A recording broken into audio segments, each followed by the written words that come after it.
alam kubur ini yang tadi disampaikan oleh Pak Ustadz. Saya tertarik dengan cerita dari Pak Ustadz yang disampaikan tadi bahwa sahabat Nabi Utsman ini dia lebih memilih tempat yang membuat beliau sedih dan agak terharu, itu di tempat kubur. Olehnya itu saya ingin bertanya kepada Pak Ustadz, bagaimana amalan-amalan yang baik apa saja yang bisa dilakukan oleh ahli waris dalam kaitan dengan si mayat yang sudah mendahulu, baik anak maupun suaminya, untuk melakukan atau berdoa kepada si mayat itu sehingga dia bisa longgar atau selamat dalam kubur itu untuk melewati di jenjang-jenjang berikutnya. Karena tadi Pak Ustadz sampaikan bahwa di alam kubur itu adalah salah satu tempat atau gerbang utama yang bisa dilalui apabila amalan-amalan baik kita itu ada. Itu yang pertama. Lalu yang kedua terkait dengan proses pemakaman mayit ini, tradisi dan kebiasaan kita di saat penguburan, sehabis dari itu kita tidak terlalu ke pemakaman kubur ini, tetapi kita sering dengan budaya-budaya lain, pesta dan lain sebagainya, sehingga di perkuburan itu kayak sepi dan lain sebagainya. Kira-kira yang selama ini dilakukan itu hanya kepada ahli waris yang laki-lakinya saja untuk menziarahi pemakamannya. Sementara seandainya si mayat ini tidak punya ahli waris yang laki-laki, kemudian dia punya suaminya juga sudah mendahului, apakah ahli waris daripada anak si perempuan yang bisa mengetahui tentang syariatnya untuk menziarahi ke makam mayit yang bersangkutan, apakah kita bisa melakukan itu atau tidak? Mungkin hanya dua itu saja saya kembalikan. Assalamualaikum warahmatullahi wabarakatuh. Baik, pertanyaan yang pertama tadi, ketika sahabat Utsman bin Affan, mohon maaf Ibu, tadi pertanyaan pertama tadi apa? Sahabat Utsman bin Affan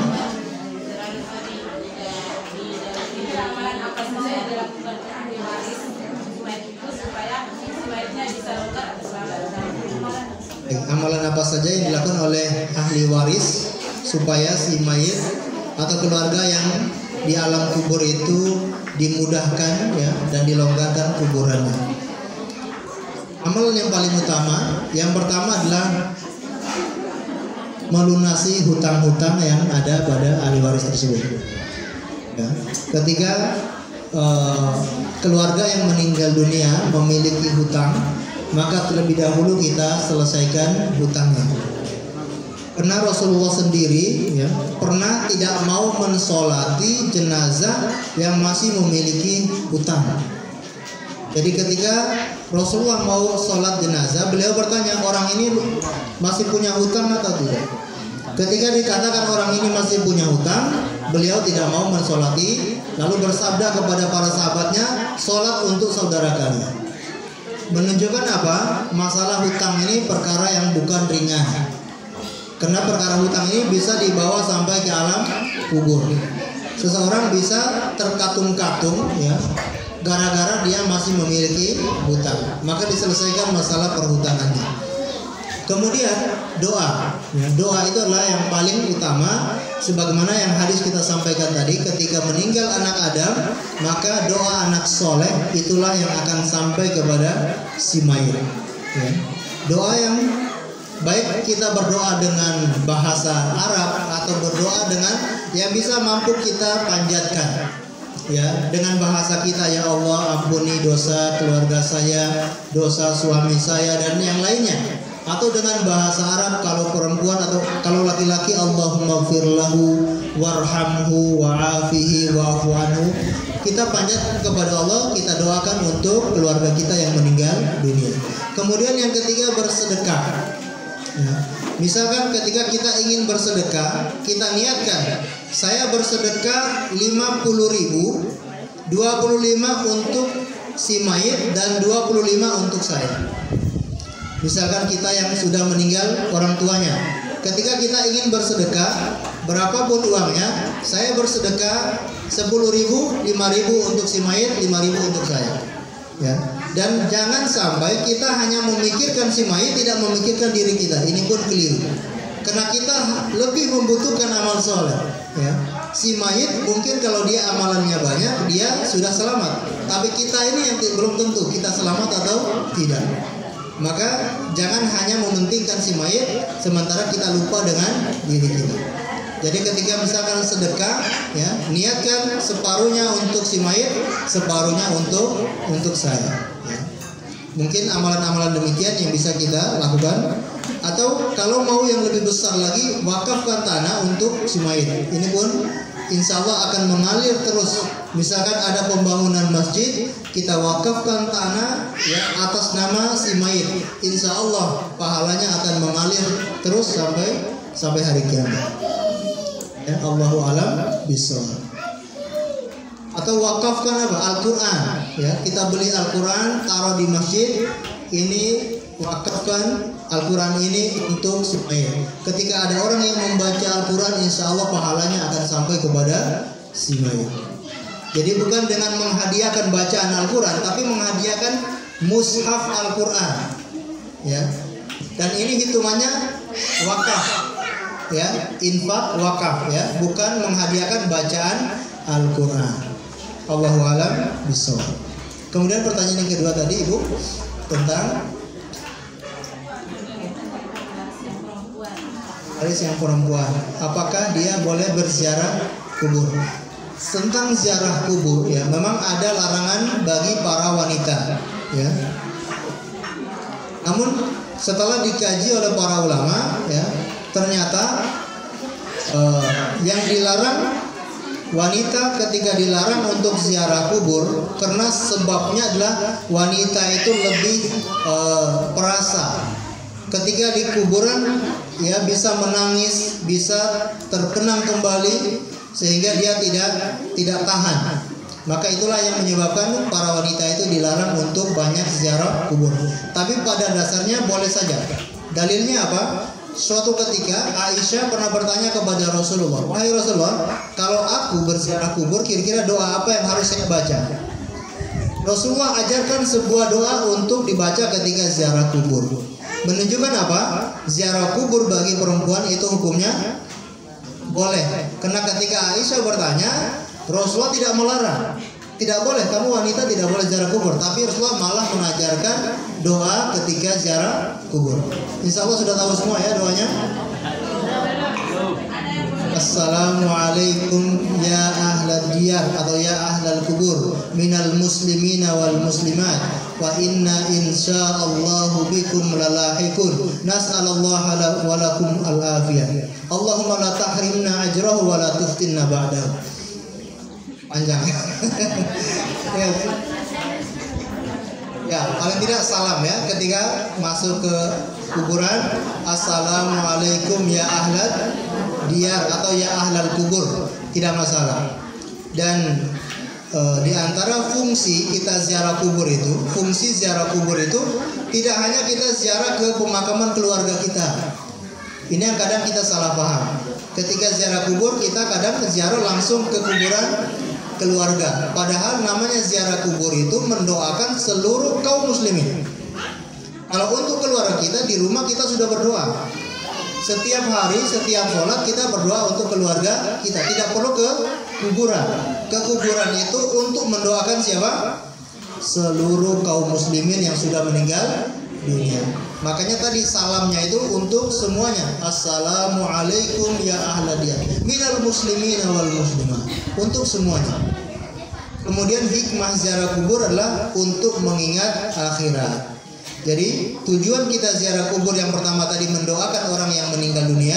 Yang kedua adalah supaya kita itu sering ingat apa? Akhirat. Jadi ketika ada istri yang sering minta uang belanja, kita bawa ke kuburan biar ingat akhirat. Ya, bapak-bapak, ya, ketika ada istri yang sering minta uang belanja, langsung kita bawa ke kuburan, langsung ingat akhirat. Langsung ingat mati. Allahu a'lam bishawab. Ada yang lain? Tadi sudah disampaikan pertanyaan saya berikut terkait dengan proses ziarah kubur ini. Yang tadi Pak Ustaz sampaikan itu kita ke makam itu berdoa kepada si mayit untuk mendekatkan diri atau untuk akhirat. Tapi ini kita tidak terkait dengan pengalaman kita selama ini. Itu kebiasaan itu ketika ditinggal oleh si mayat itu kepada keluarganya yang ditinggal, kadang ada multikan itu selalu istilah terkemahan itu bahaya kubur kemudian ame-ame itu.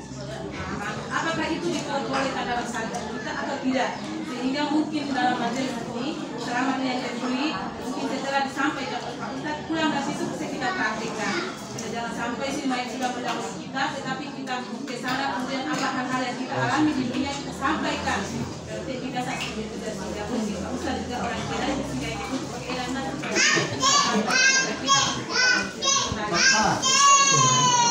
kebiasaan kita ya kalau ziarah kubur bawa sesuatu yang disukai oleh si mayit. Kalau no suka kawamal teh bawa kawamal. No suka nin bako apa teh akan apa bako surya bako apa kita bawa ke kuburan sesuai dengan apa yang dia sukai. Terus siapa yang isap nanti? Siapa yang ambil? Orang lain ya. Main. Ya. Artinya tugas kita dengan si mayit itu hanya mendoakan ketika dia meninggal kita kuburkan selesai. Ya. Tidak ada lagi ikatan, tidak ada lagi saling memberi atau dan yang lain-lain. Karena orang yang sudah meninggal dunia, tadi kita katakan idza mata ibnu Adam in qata'a. Apa namanya in qata'a tadi? Terputus. Orang yang sudah meninggal dunia itu sudah berada di alam lain dan tidak mungkin kembali ke alam dunia. Seandainya ada orang yang bisa kembali ke dunia, dia akan beramal soleh. Bisa dipahami ya? Kalau ada orang yang sudah meninggal dunia bisa kembali, maka buat apa dia makan siripina? Mendingan dia sholat kalau bisa kembali. Mendingan dia baca Quran, mendingan dia zikir kalau bisa kembali. Daripada makan atau isap rokok misalnya. Ya. Orang di alam kubur itu minta kepada Allah biar bisa kembali ke dunia untuk apa? Beramal soleh. Ya. Bukan untuk makan siripina. Jadi tradisi semacam ini ya, atau mungkin dengan siram air dan semacamnya, Allahu a'lam bishawab, kami sendiri belum menemukan dalilnya. Ada sebagian orang yang berpendapat kalau dengan menyiramkan air atau menebarkan bunga yang masih basah itu akan meringankan siksaan. Berdalil dengan suatu ketika Rasulullah melewati dua kuburan yang sedang disiksa, maka beliau mengambil pelepah kurma yang masih basah, lalu beliau letakkan di atas kuburannya. Kata Rasulullah, semoga bisa meringankan siksaan sampai pelepah kurma ini kering. Dengan berdalil ini mereka akhirnya bawa air, nanti disiram ke kuburan biar bisa meringankan, bawa bunga ditaburkan di atas kuburan. Maka kita tanyakan, berarti kamu yakin dia sedang disiksa? Rasulullah mengatakan dia sedang disiksa karena dia dikasih tahu oleh Allah. Sekarang kita mengatakan saya taruh ini karena dia disiksa. Berarti kita sedang yakin dia sedang disiksa. Berarti kan kita sudah suudzon dengan orang yang sudah mati itu. Makanya kita siram air biar meringankan siksaannya. Ya. Dan hal semacam ini ya tentunya kita tidak menemukan dalil dari Rasulullah SAW. Dan ziarah kubur seperti tadi, kita datang ke kuburan, mengucapkan salam, kemudian kita ingat akhirat. Ya selesai, tidak yang lainnya.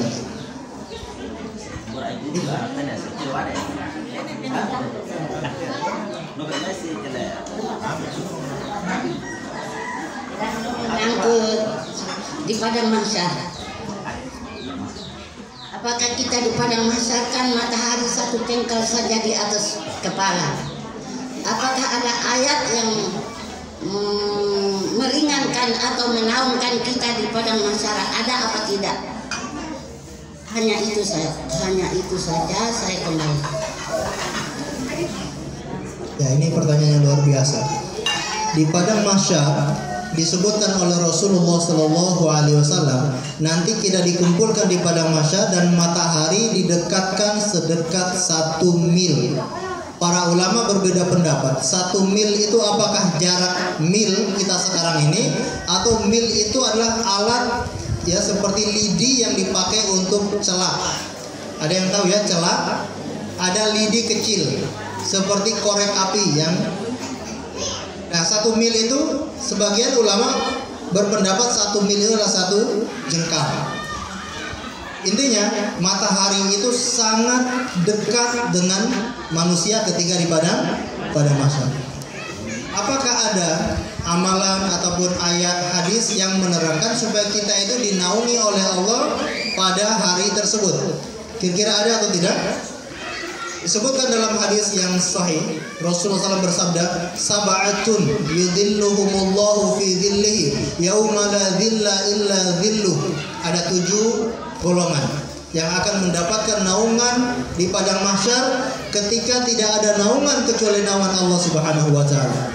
Siapa mereka 7 golongan tersebut? Yang pertama, imamun adil, seorang pemimpin yang adil. Pemimpin negara, pemimpin daerah, pemimpin sekolah, pemimpin keluarga. Kalau punya istri-istri, jadilah pemimpin yang adil. Jadilah suami yang adil. Kalau punya istri lebih dari 3. Kalau bisa adil, insya Allah akan mendapatkan naungan Allah. Ya, pemimpin yang adil. Kemudian rajulun nasya'a fi ibadatillah, seseorang yang tumbuh besar dari kecil beribadah kepada Allah. Yang ketiga, rajulun qalbuhu mu'allaqun bil masajid, orang yang hatinya selalu tergantung dengan masjid. Hatinya itu selalu terpaut, selalu terikat dengan masjid. Ketika mendengar azan langsung ke masjid. Ya, sedikit-sedikit langsung ke masjid. Ini orang yang akan dinaungi oleh Allah. Karena ada sebagian orang yang bau masjid saja tidak pernah mencium. Sholat Jumat pun tidak pernah datang ke masjid. Nah ini kira-kira sangat jauh dari naungan Allah Subhanahu wa taala. Kemudian rajulani tahaba fillahi istama'a alaihi wa tafarraqa alaihi. 2 orang yang saling mencintai, bertemu karena Allah dan berpisah karena Allah. Kemudian lagi orang yang ya digoda oleh seorang wanita cantik, kemudian dia mengatakan inni akhafullah, aku takut kepada Allah. Kemudian orang yang bersedekah secara diam-diam sampai tidak diketahui apa tangan kirinya. Dia bersedekah dengan tangan kanannya, tangan kirinya tidak mengetahui. Artinya apa? Ketika bersedekah tidak disebut-sebut. Ini masjid saya yang sumbang, ini lantai saya yang sumbang keramiknya. Nah ini sebut-sebut, maka orang seperti ini tidak akan mendapatkan naungan Allah. Orang ketika bersedekah itu tidak perlu ada yang tahu, ya, tidak perlu disebut-sebut. Ya inilah diantara 7 golongan yang akan mendapatkan naungan pada hari kiamat. Dan dalam keadaan seperti itu, ketika matahari didekatkan, kira-kira haus atau tidak? Matahari yang sekarang aja, matahari yang jauh kita sering kehausan. Ada orang-orang yang akan minum dari telaganya Rasulullah Sallallahu Alaihi Wasallam. Dalam keadaan yang sangat haus, ada orang-orang yang diizinkan untuk minum telaganya Rasulullah. Telaga yang lebih manis dari madu, lebih putih dari susu, dan gelas-gelasnya bagaikan bintang-bintang yang ada di langit. Siapa mereka? Umat Rasulullah yang selalu mengikuti sunnah-sunnah Rasulullah Shallallahu Alaihi Wasallam. Tapi orang yang tidak mau menjalankan sunnah Rasulullah, mereka akan diusir dari telaga tersebut. Naudzubillah. Baik, mungkin demikian ya. Ada yang lain?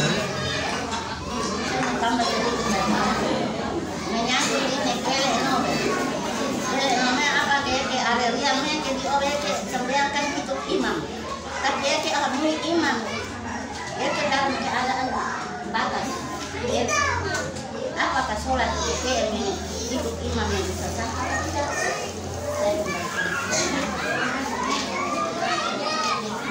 Masalah apa tadi? Tirai ya. Ya, memang penting ya kalau masjid itu punya salon ya, mic, supaya ibu-ibu yang di belakang itu bisa mendengar ketika imam ruku sujud itu bisa mendengar. Kadang masalahnya perempuan itu jauh di belakang, imamnya suaranya sangat kecil. Akhirnya apakah ini sudah ruku atau belum? Begitu ibu-ibunya ruku ternyata imamnya sudah sujud. Nah ini kan jadi masalah. Baik, kalau dalam posisi seperti itu maka sholat kita batalkan, lalu kita ikuti imam semampu kita. Kita ikuti imam semampu kita, kemudian sholat yang tadi kita batalkan kita tambah. Seakan-akan kita ini terlambat, kita sedang masbuk, sehingga kita harus menyempurnakan sholat kita. Karena kalau kita tidak mengikuti gerakan imam, maka ya imam ini dijadikan untuk diikuti. Kalau kita tidak mengikuti imam berarti sholat kita tidak sah. Ya. Kalau kita tidak sah, mendingan kita sholat sendiri. Ya. Kalau dalam keadaan yang sudah tidak mungkin bisa ikut imam, maka sekarang kita pilih untuk sholat sendiri, ya, tidak mengikuti imam. Ya. Itu kalau dalam keadaan sudah tidak bisa mendengar. Ada beberapa kriteria. Kalau kita tidak bisa mendengar, kita bisa melihat shaf yang paling belakang. Kita tidak bisa mendengar imam, tapi kita melihat shaf di depan kita, maka boleh kita ikuti shaf tersebut, meskipun kita tidak mendengar imam. Ya. Allahu a'lam bishawab.